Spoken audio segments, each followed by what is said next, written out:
Welcome to Anglesey for the Nankang Tyres BMW Compact Cup.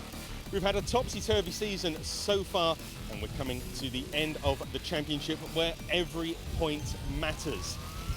Weather here this weekend is a little bit blustery, which has made qualifying quite interesting. One of the people that's been affected by qualifying is reigning champion Stephen Daly. Steve, particularly after Croft, the incident he had in qualifying really wasn't the best way to start the weekend. No, not really, considering we had a really competitive car this morning. I feel we could have had the pole, and obviously no one's fault of it. A lot of dirt got chucked up in the qualifying first couple of laps, and I just drove into someone, unfortunately. So I mean, that's the way it goes. Sometimes you can't win them all, so having to struggle from 7th apparently. Much work to do on the car to get it out there? Yeah, but the guys, Casey Motorsport, Team Claydon are all working frantically hard to get the car back together. So big thanks to the Master Mix guys and Scottish Caravan Storage for supporting me to be here this weekend. And from a championship point of view, as we mentioned in the intro there, Croft was not great for you. Does this now rule you out of the championship contention, or is it still a fight to go? It's not over until it's over. I mean, there's still a long championship to go. I mean, look at 2017, I won the championship after all the racing had ended at the end of the year. So, I mean, anything can happen. Well, we look forward to seeing you out there on the grid. Hopefully, the guys can get the car up and running. And with that, it's over to our commentary team to take you through the race. Thanks, Lloyd. Well, before we go racing, let's take a look at how the points stand coming into this race. Tom Griffiths has a very nice 25-point lead over Mark Skeets. However, that is before they drop their 3 worst scores. Once drop scores are applied, it's actually Stephen Daly who still leads, but by just 8 points over Ian Jones, who has pole position for our first race of 3. Matt Parks is alongside him on row 1. Tom Griffiths and Ollie Fowler have row 2, whilst Mike Doble and Wayne Flint are on the 3rd row. Stephen Daly, row 4 after his off in qualifying with Keith Towers alongside, then Mark Skeets and Guy Davis, with David May a little out of position with Reese Claydon alongside him. Gordon McMillan and Tom Langford are on row 7. Ben Huntley one to watch from the 8th row ahead of Mikey Doble, then Luke Browse and Ray McDowell. Will Davison and Martin Gadsby round out the top 20, then John King and David Sharp and Nick Edmond and Alex Ponting making his debut. He starts from row 12. Aaron Morgan is next, then Jim Barrett, Gareth Claydon and Saranga Sothisrari are on row 14, whilst John Attard and Brendan Murphy share the 15th row. At the back of the grid, Greg Barlow, James Stanbury, Simon Welch and Jay Coombs round out the 34 cars on the grid. Well, we said it was a bit blustery here this weekend. There's some visual evidence of that fact, and also some visual evidence of the spectacular setting here for the Anglesey circuit, the Phillip Island of the UK they call it, and you can see why. What better place to go racing. It may be windy, but it's very bright. It's very much a dry circuit, so we're expecting 15 minutes of fast and fraught racing action. Race number 1 of the weekend about to get underway. Lights out, away they go, down to the first corner, and Tom Langford makes a demon start from the middle of the field. Immediately goes around the outside of Reese Claydon and Guy Davis into the first corner, but the outside line 3 wide is not always the best place to be.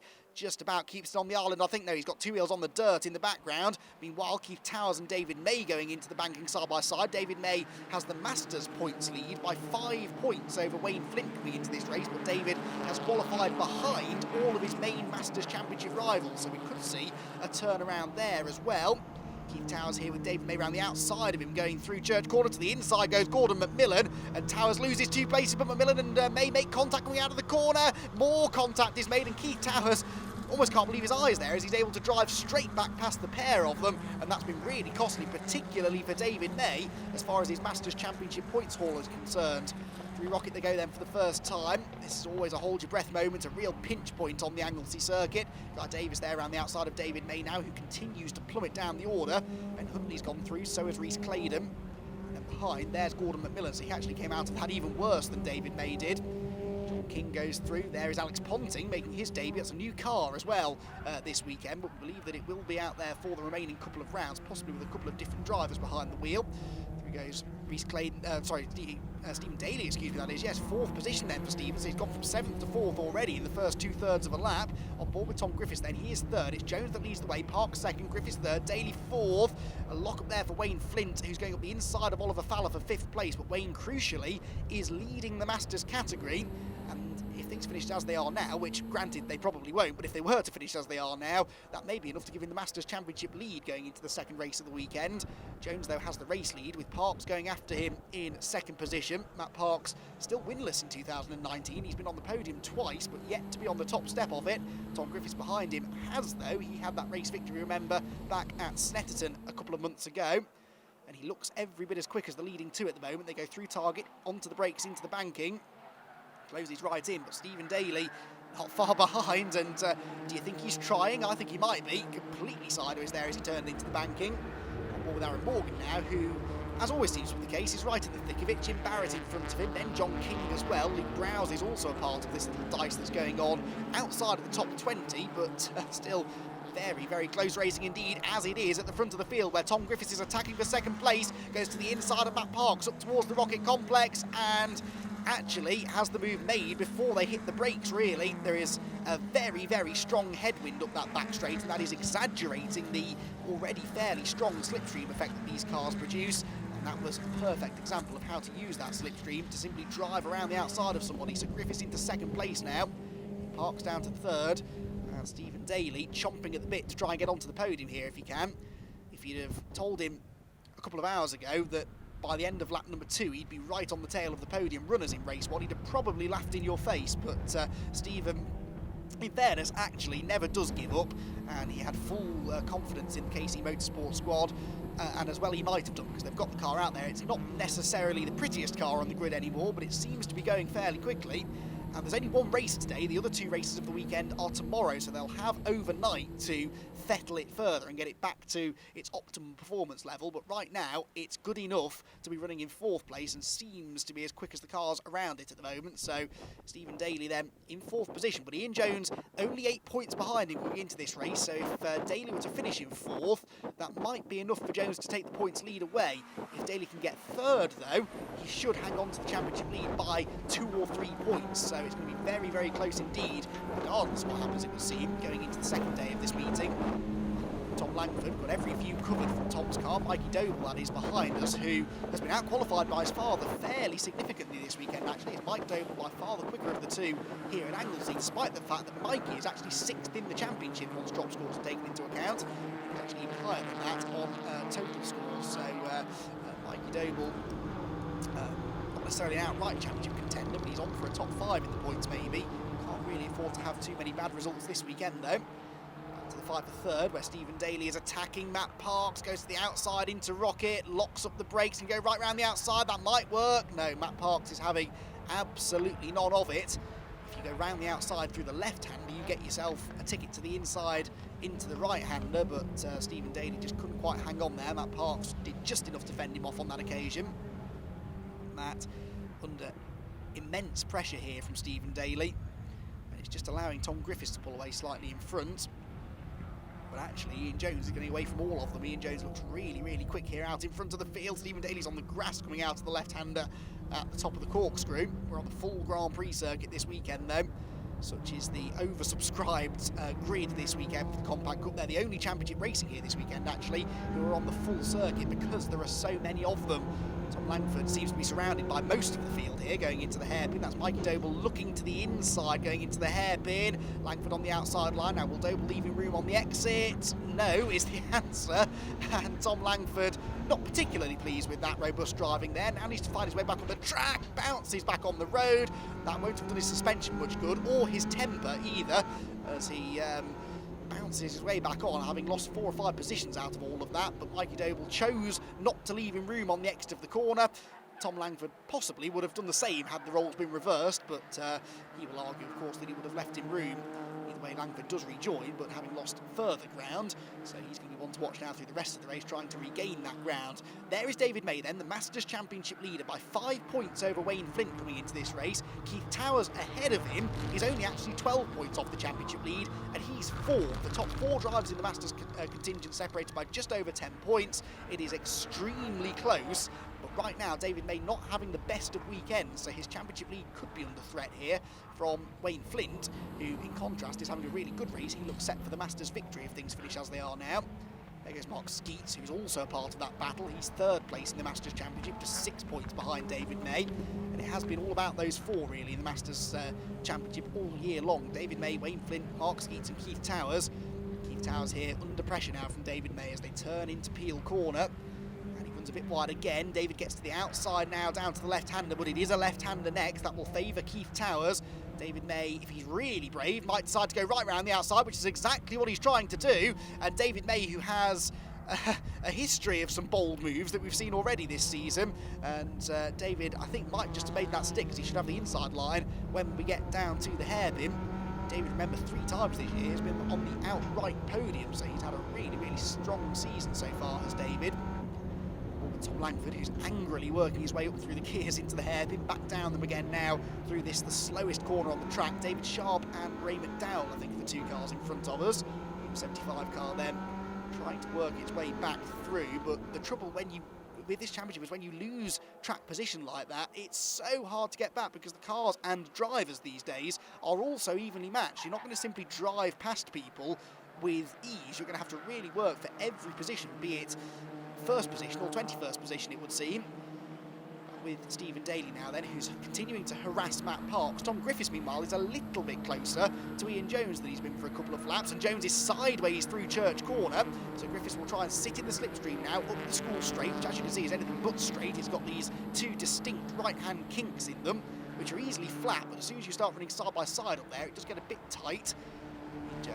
Stephen Daly, excuse me, meanwhile, is still trying to get past Matt Parks, but Parks is placing the car exactly where he needs to right now. There have been no mistakes so far for the number 38 machine.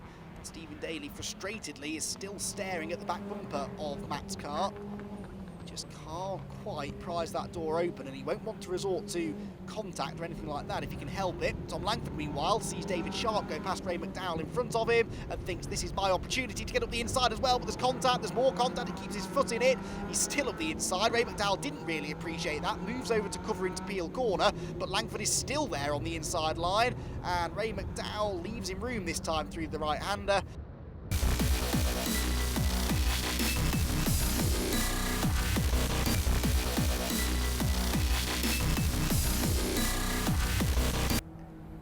Griffiths again, down to the far end of the circuit, into the hairpin.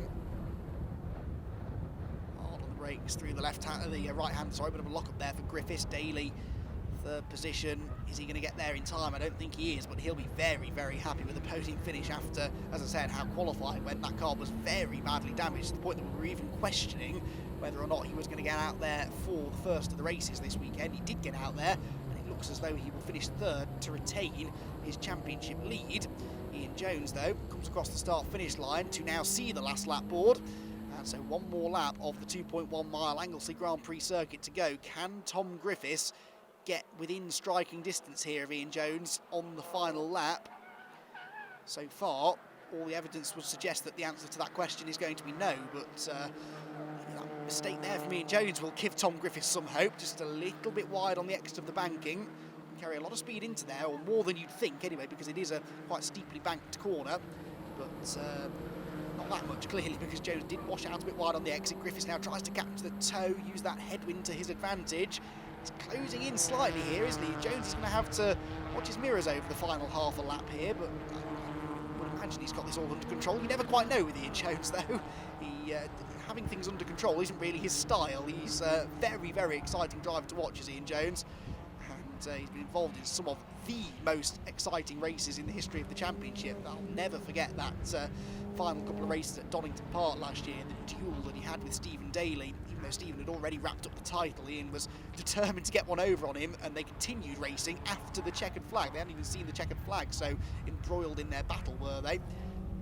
Ian Jones, whenever you talk to him after a race, regardless really of whether it went to plan or not, he's always got a beaming smile on his face, and his first words almost always are, well, that was fun, wasn't it? And this one, whilst it hasn't been a wheel-to-wheel door-banging contest for the race victory, I think he will have enjoyed himself, because he is now only one corner away from a 6th victory of the season. That will be 2 more wins than Stephen Daly has racked up.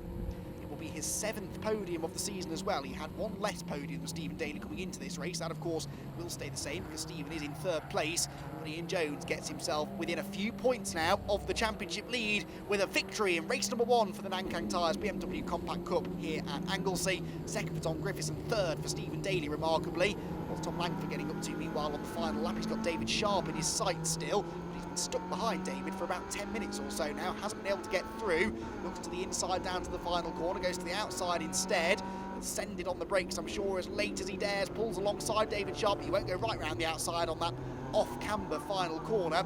Settles back in line, and so David Sharp will hang on for 17th place in the end. Jones with the win then from Griffiths, Daly, Parks and Falley, your top 5. Wayne Flint is 6th, Mike Doble 7th, Mark Skeets is 8th, with Keith Towers and David May rounding out the top 10. The Masters victory goes to Wayne Flint, and with it the points lead. Gordon McMillan is 11th, Will Davis and Ben Huntley, Mikey Doble and Rhys Claydon round out the top 15. Stephen Daly crucially sets the fastest lap of the race. That gives him 1 bonus championship point, and so he should, subject to confirmation at least, maintain his championship lead. And there were remarkably no non-finishers. All 34 cars got to the end of the race, and what a race it was for Ian Jones, a vital race victory.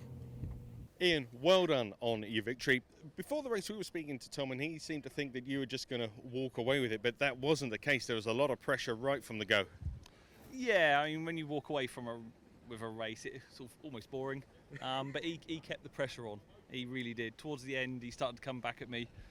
I'm kind of, for a change, was really pleased to see the checker flag, if I'm honest. Yeah, there was certainly a lot going on in that race. He was catching up with you in the last couple of laps, and then behind him, Stephen Daly was catching up as well. But from a championship perspective, it's all in your favour. Yeah, I think on the drop scores now, we're in front of Stephen. So yeah, but I was watching Stephen coming through and sort of trying to make plans of what to do if and when it happened. Hopefully it didn't, and it didn't.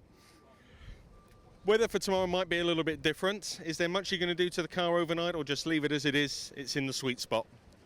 Pretty much just leave it alone. Might tweak the pressures. Depends what the weather's like tomorrow. We're at Anglesey, we're in Wales. God knows what happened. Well, congratulations on your win. We look forward to seeing you again on the podium tomorrow. Go and have a celebration and a relax. Yeah, I've got to say a massive thank you to Andy Waters at AW Tracksport and Black Dog Carpentry for all their support this year. And my girlfriend Catherine for making fresh cake and cups of tea. Fresh cake? Hang on a second. This hasn't come our way yet. Well, she's right there. You can go down and get it. No, congratulations, Ian. Cheers. Thank you very much. Well, after a fantastic opening race of the weekend, we're looking forward now again to 2 more races, 15 minutes the duration for both of them. And Ian Jones this time around has only the 1 car between himself and Stephen Daly, but could potentially take the championship lead away from him in this race. But there's an awful lot of racing to be done before that happens. It's going to be a good one, this, I'm sure, with Jones on the pole position. Well, the cars then lining up on the grid in the order in which they finished race 1. So it's Jones and Griffiths row 1, with Stephen Daly now on row 2, with Matt Parks alongside. Ollie Fowler and Wayne Flint are on the 3rd row, ahead of Mike Doble and Mark Skeets, looking to try and take some points out of his big championship rivals in the Masters category. Likewise, Keith Towers and David May need to make some progress from row 5, whilst Gordon McMillan and Will Davison round out the top dozen. Huntley and Doble Senior are next, ahead of Rhys Claydon and Guy Davis, then David Sharp and Tom Langford. Luke Browse and Ray McDowell are on the 10th row, John King and Aaron Morgan on row 11, whilst Martin Gadsby and Nick Edmond are on the 12th row together. Alex Ponting is next, ahead of Gareth Claydon and the rest. Another 34-car grid. We've got all 34 cars to the finish in race 1. Here's hoping we can do the same now in race number 2. Well, this should be a very, very closely fought contest at the front. Stephen Daly now from the 2nd row of the grid with a fully fixed car will be looking to do some damage, not literally, but as far as Ian Jones' points haul is concerned, just 4 points between them now by my calculations coming into this middle race of the weekend.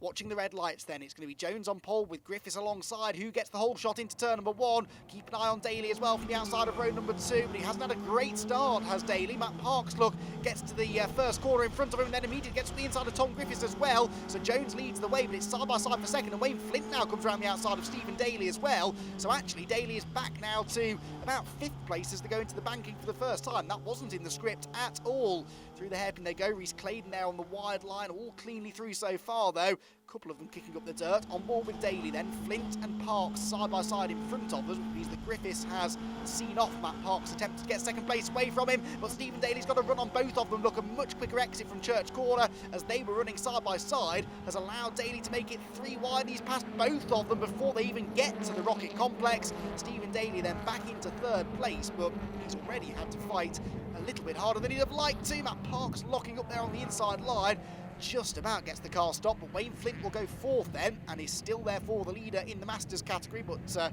Mark Skeet's trying to go with him if he can. Basically, if Wayne Flint finishes ahead of David May in this race, he will take the Masters Championship lead. I thought he might have done it in the previous race. There is 1 point in it though, and David May has just about been able to hang on. On board with Keith Towers now then, who has dropped back a little way in the championship race for the Masters class after race 1. He was the lowest of the Masters class finishers with the exception of David May, who you can see is ahead of him now, but David I think has just been off, coming through the left-hander at the top of the corkscrew. Ollie Faller's gone past him and now Keith Towers trying to do the same thing. Keith goes to the outside line. Oh, but there's contact there to the right-hand side of the road. I think that was David May and Ollie Faller coming together, and actually Keith Towers ends up coming out of that the worst of all of them. He ends up getting elbowed off the road and losing a lot of positions. Ian Jones here might be about to lose the race lead because Tom Griffiths goes to the outside of him through the final corner, wheel to wheel out across the start-finish line, and still Tom Griffiths will not say die. He keeps on coming, wheel to wheel. There's just about enough room into the first corner, but Jones has the inside line and will just hang on to the lead, but by the skin of his teeth, and this is bringing Stephen Daly back into the battle now. The 3 of them into the banking, absolutely together now. Jones can't really afford this. He could do without Tom Griffiths harassing him like this. Jones just wants to pull away and have another reasonably straightforward run to the victory. The last thing he needs here is for Stephen Daly to take advantage of this and start joining in the battle as well, because then that opens up the door for Stephen Daly to maybe take some points out of Jones, which is not what Jones is hoping will happen. If things finish as they are now, Jones will be the championship leader, but Griffiths is coming back at him again up the hill, pulls to the outside line, he's got his nose ahead. Stephen Daly will no doubt try and take advantage of this if he can. Ian Jones gets into the left-hander in front and Griffiths locks up and goes straight on, and that hands second place surely to Stephen Daly. He sweeps around the outside through the second part of the Rocket Complex. He's not made the move stick yet though, needs to get a good exit, which he does, and Daly is into second place. Brilliant opportunistic driving there, you'd expect nothing less from the double reigning champion, and Stephen Daly into second is now on the tail of his big championship rival. So Jones leading the way, Daly in second place. If you threw the checkered flag now, would score 3 points less than Ian Jones. There would be a solitary point in it going into the final race of the weekend. Thankfully, we're not throwing the checkered flag yet, though this race is going to continue for another 11 minutes or so, and that's 11 minutes or so for Daly to try and actually go one better and get a race victory if he can, and he looks like he's got the speed to do so. He's all over Ian Jones, who he's forcing to the defensive line into the final corner at the bus stop. Daly to the outside. This is what Griffiths tried to do to Jones a lap ago, and then Daly sails in, the dummy goes up the inside. No, can't brake late enough into the final corner, but he certainly showed his intentions there. Jones has run a bit wide through the apex of the corner, and this is now backing Daly up into Tom Griffiths, so Griffiths not out of this yet. Through the first corner they go again then. Jones, Daly and Griffiths. Daly kicking up the dirt on the inside at Target Corner, down to the bookertrack.com banking hairpin here, turn number 2, and Daly going to the outside line. You can do this, go right round the outside of the banking, but you're fully reliant on the driver you're overtaking not running you off the road, and I think Daly realised that that might happen there, so he backed out of it, settles back into second. He'll be really happy though with the way that this race is going now, because he's not only into second place, but he actually looks a bit quicker than Ian Jones at this stage of the race. Ian will have to make this the widest BMW on the planet to keep Stephen Daly at bay. It takes an awful lot though to keep Stephen Daly behind you. Just ask Ben Huntley, who just about managed to do it at Alton Park earlier on this year, but I think we're all still asking ourselves exactly how he managed that. Stephen Daly was clearly quicker than him on that occasion. He appears to be faster than Ian Jones at the moment, but Jones is just slowing the pace down so much, and this is actually now turning into a slightly risky situation for Daly, because the more cars that join in this train at the back, and there are more and more of them coming with every corner that Ian Jones defends and holds them all up, then the more risk there is that Daly could end up losing more places. Look, Wayne Flint is there, Matt Parks is there. Actually, yeah, Wayne Flint into 4th place now, so he's ahead of Matt Parks somewhere. Wayne Flint having another really, really good run here, as he did at Snetterton and Croft the last couple of rounds. It was until a non-finish in race 2 at Croft, but he was on the podium in race 1, remember, and had that really good run at the start of the Snetterton weekend before disaster struck with a mechanical retirement in race 2. So Wayne Flint has had a bit of an up and down season, it's fair to say. His main priority is taking the Masters Championship. In front of us, though, are the two drivers fighting for the overall championship lead, and Ian Jones again moves to the left-hand side.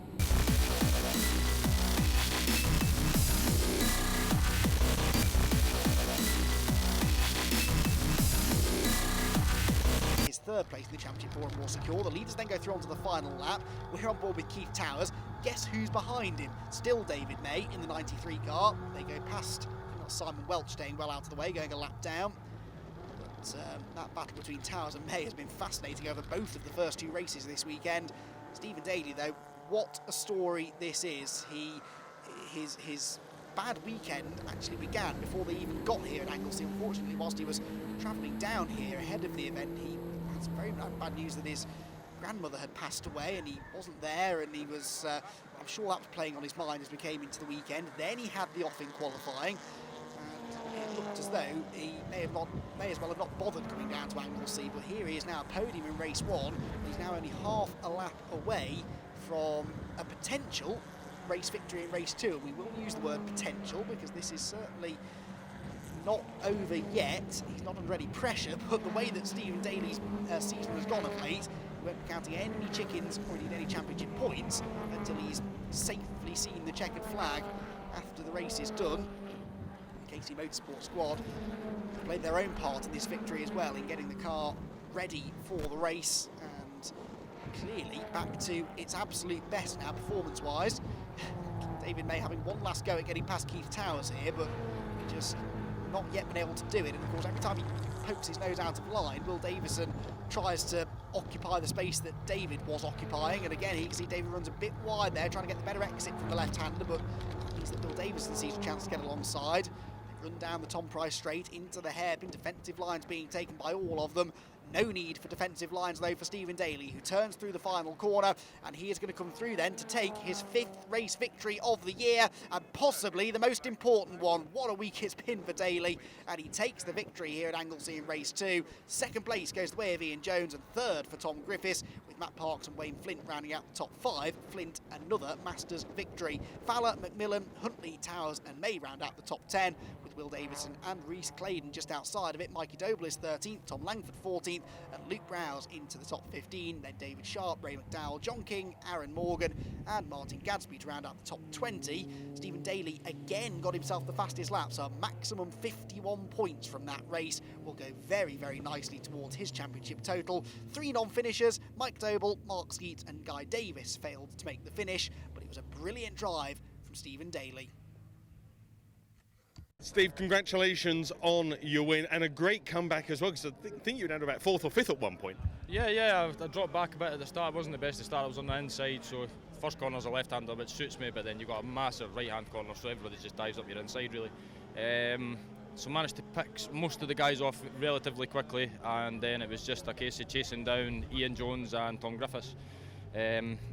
To be fair, the first couple of laps I knew I was quicker, and I thought all I need to do is just sit here and wait for little mistakes, and they came. So once the mistakes came, we were on it.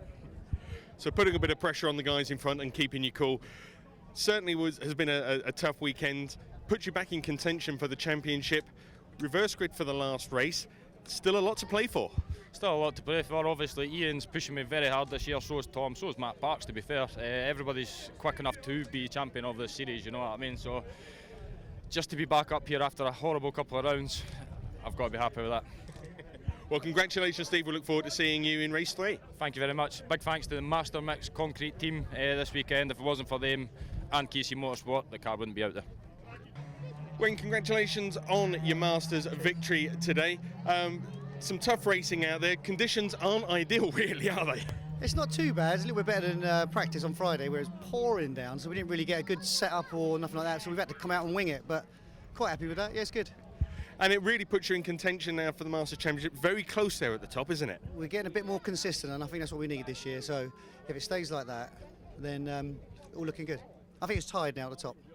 Yeah, certainly when I looked at it earlier on, it looked a bit tight. So Another Masters victory this afternoon, and you'll be leading. Let's have another one. Brilliant. Well, we look forward to seeing you out there. Congratulations once again. Cheers, thank you. We're getting ready now for the final of the weekend's races at Anglesey in the Nankang Tyres BMW Compact Cup. Now, in this final race, the top 8 are selected by a lottery, which makes the racing even more exciting, and particularly given the events we've seen in the first 2 races so far. Now, Ian Jones is starting back in 8th. Our race 2 winner, Stephen Daly, starts back in 6th on the grid.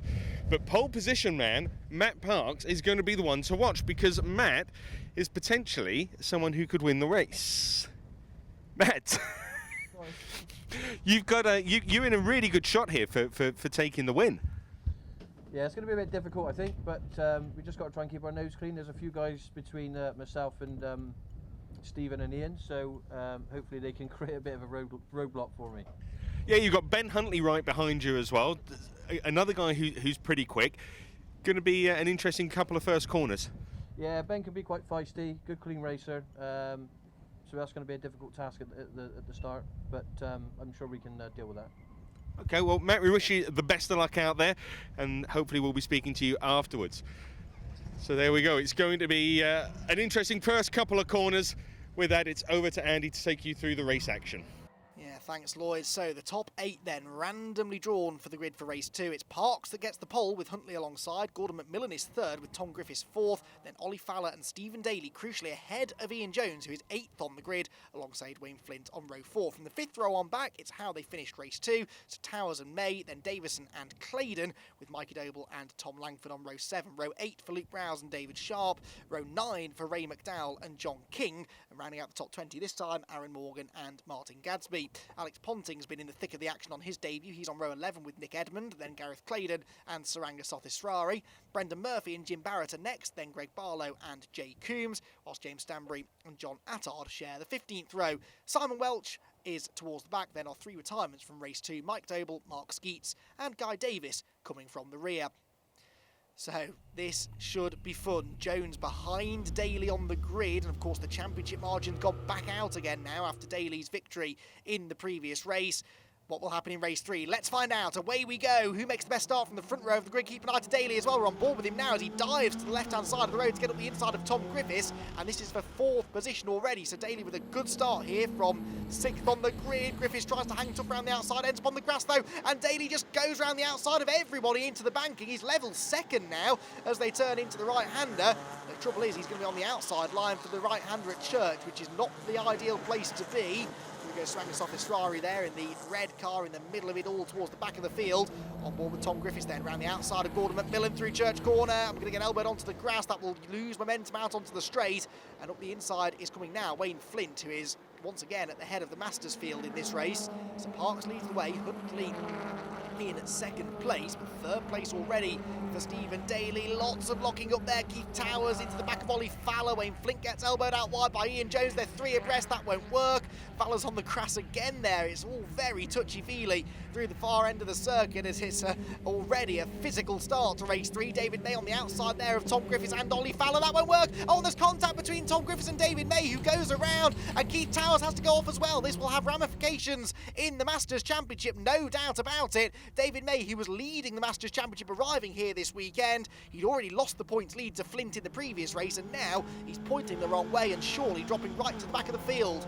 On board with Stephen Daly then, who is in 3rd place, going to the outside of Ben Huntley here into the hairpin. Wayne Flint is behind us, turning into the corner, and there's contact! Oh, Stephen Daly goes around, the championship leader in both the overall and the Masters Championships, both on the receiving end of contact on the opening lap. Daly has got away with that, sort of, in that he's rejoined maybe 10 or so places back from where he should have been, but that looked as though it was Wayne Flint that got into him. Hopefully we'll see a replay of that in a moment. On board with Daly then, Tom Griffiths is further down than he should be as well, so Tom Griffiths has also lost time, probably because of the contact that he had with David May at the top of the track. It has been a really, really fiery start to the race, and I'm sure quite a few of the tempers will be up now. John King is the first of the targets for Stephen Daly on what has to be another recovery drive through the field now. Every time it looks as though things are going to plan for Stephen Daly, something seems to come out of the blue.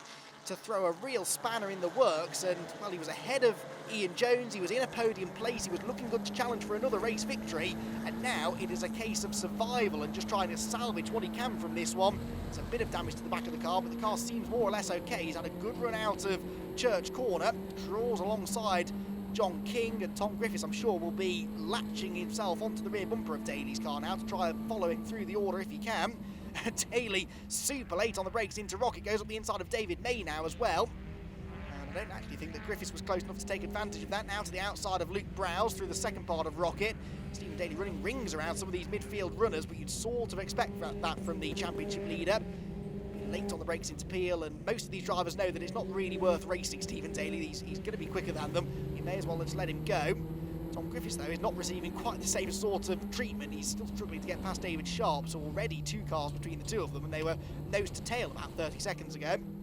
Out onto the backside part of the circuit they go again, on board with Tom Langford now, so he has the ominous sight of Stephen Daly starting to fill his mirrors. Down towards the scene of the crime at the hairpin, and Daly quite close enough on this occasion to have a go. It's his teammate Reese Clayton up the road as well. Reese has benefited slightly from this randomly drawn grid. In fact, no, he didn't, did he? He started 12th, so he's actually just benefited from everybody else driving into each other on the opening lap and has worked his way into the top half dozen or so. Daly now at the inside of Tom Langford, who sees him coming in the mirrors, leaves him plenty of room, and so Daly already passed about 3 or 4 cars in 1 lap alone, but that's not really the point for Stephen. He will be absolutely furious at what happened there. As I say, without seeing an external shot and the various on board, we can't pass judgment on whose fault it was, but what we can tell you is the end result, which is that Stephen Daly is a lot further down the order than he should be. His teammate Reese Clayton, perhaps unsurprisingly, doesn't really make life too difficult for the Scotsman. He does come through on the inside at the banking. Right then, there's Mikey Doble, he's behind Keith Towers, but they of course were both delayed in, well, probably both of the bits of contact there, certainly the one which did for David May up at the top of the hill. There is the pair of Casey Motorsport cars heading up the hill, 2 of them anyway. John Attard is out there as well in the 888 car a bit further down the order, but Stephen Daly, next target for him will be Will Davidson, so he's still got a lot of work to do to start scoring any serious points. Now, Stephen had that non-finish at Croft and a non-start in race 2, so they were 2 of his 3 drop scores. That means that he had 1 other that he could drop, and well, this looks as though it may be it, unless he can get himself into the top sort of 6 or 7, and then it won't become a drop score and he'll still have that one to fall back on. But Stephen needs to keep making progress here. It's only a 15-minute race. That means you don't get that many laps either. The first 2 races were just 9 laps long. We're already on lap 3 now. It's quite a long circuit, this one, 2.1 miles of the Anglesey Grand Prix circuit. It's the outside of Gordon McMillan, cutting back to the late apex.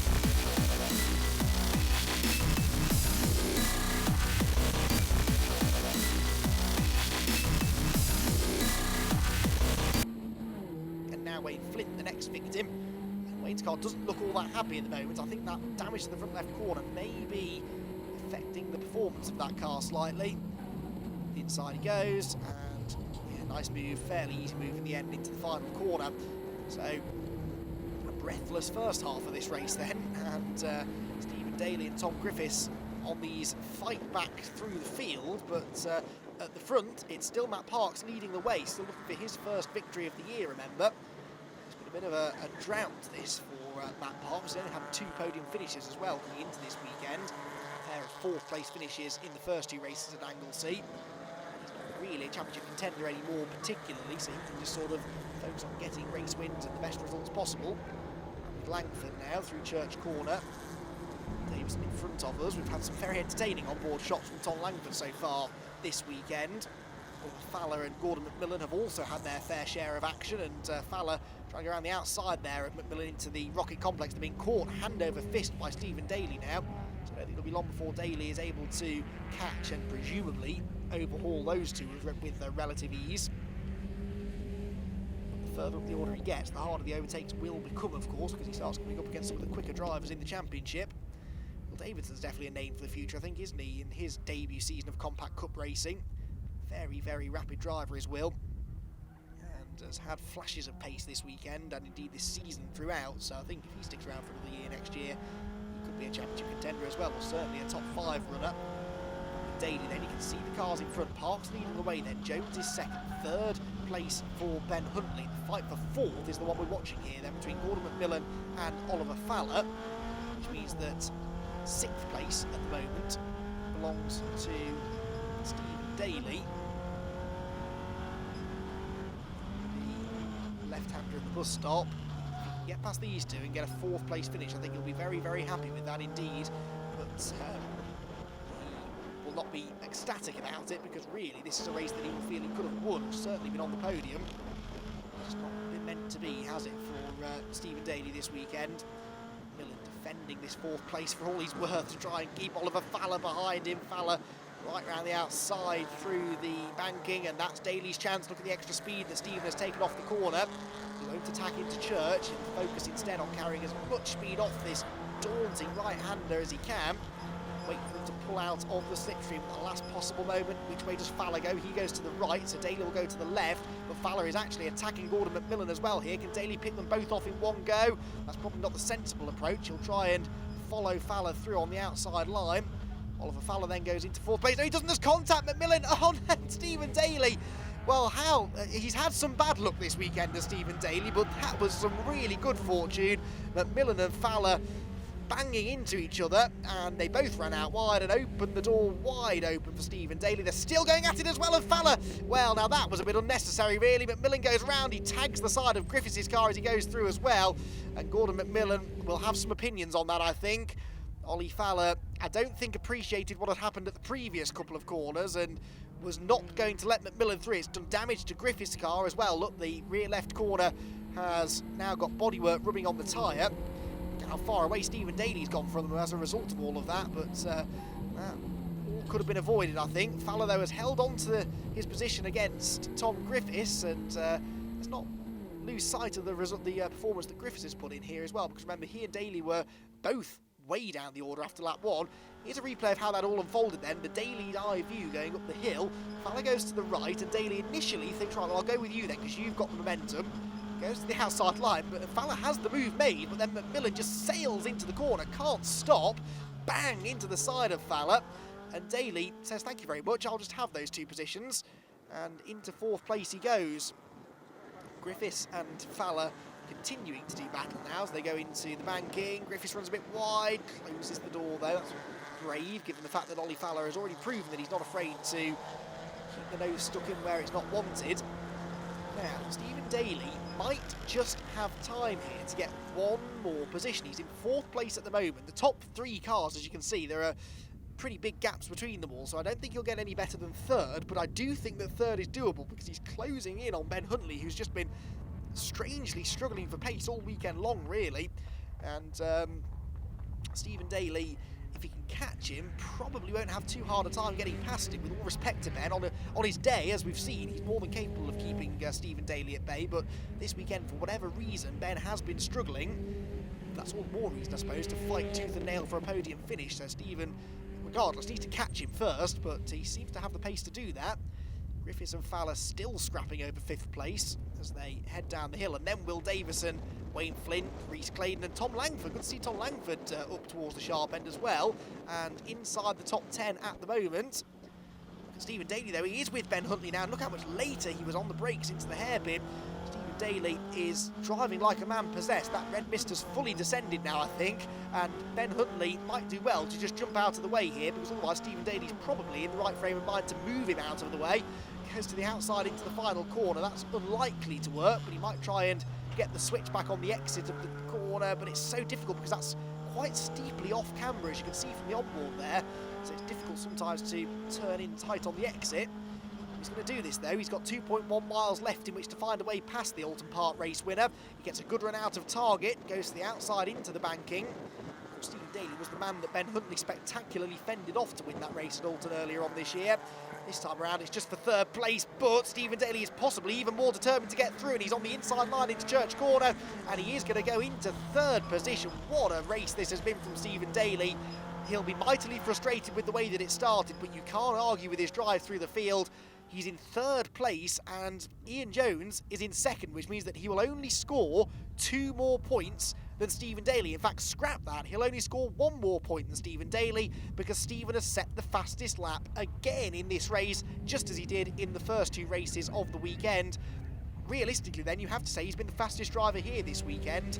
A win and 2 third places then don't really do his pace justice, but it will be enough for him to retain the championship lead, as we said though, by a very, very slender margin over Ian Jones as we go to the next rounds of the championship.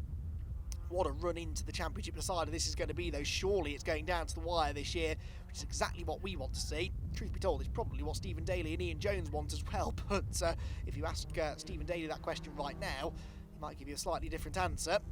Still plenty of battling going on further back. Meanwhile, Tom Langford trying to improve upon 10th position. Rhys Claydon is the man in his sights as they go down to the hairpin for the final time.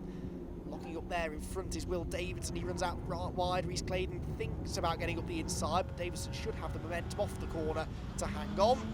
Down to the final corner though comes Stephen Daly. It's not going to be a race victory, it will be 3rd place though. The race win has gone to Matt Parks. 2nd place for Ian Jones, and Stephen Daly comes home 3rd despite being pointed the wrong way halfway round lap 1. Ben Huntley is 4th, Tom Griffiths is 5th, Ollie Fowler 6th, Bill Davison 7th, Wayne Flint in 8th, then Rhys Claydon and Tom Langford to round out the top 10. Then it was Keith Towers and Gordon McMillan, Luke Browse and Mikey Doble, just ahead of his father this time, Mike, who was down in 15th place. David May recovered to 19th after his early spin.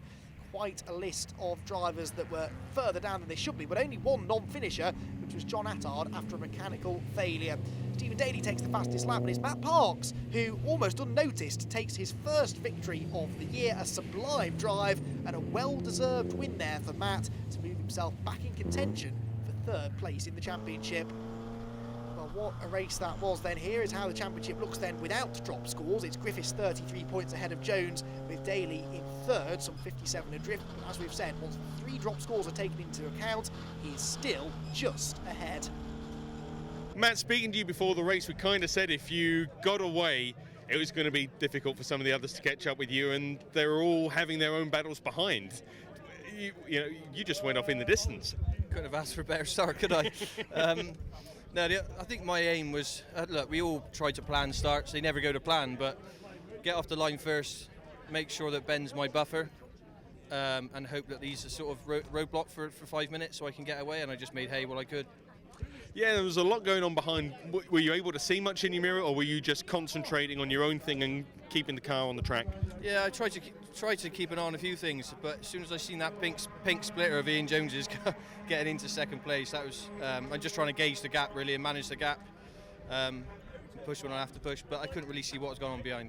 Ian, another 2nd place this weekend, but that one was one that you had to work for, and I'm guessing you're not too disappointed to come away with a 2nd. Oh, I thoroughly enjoyed that.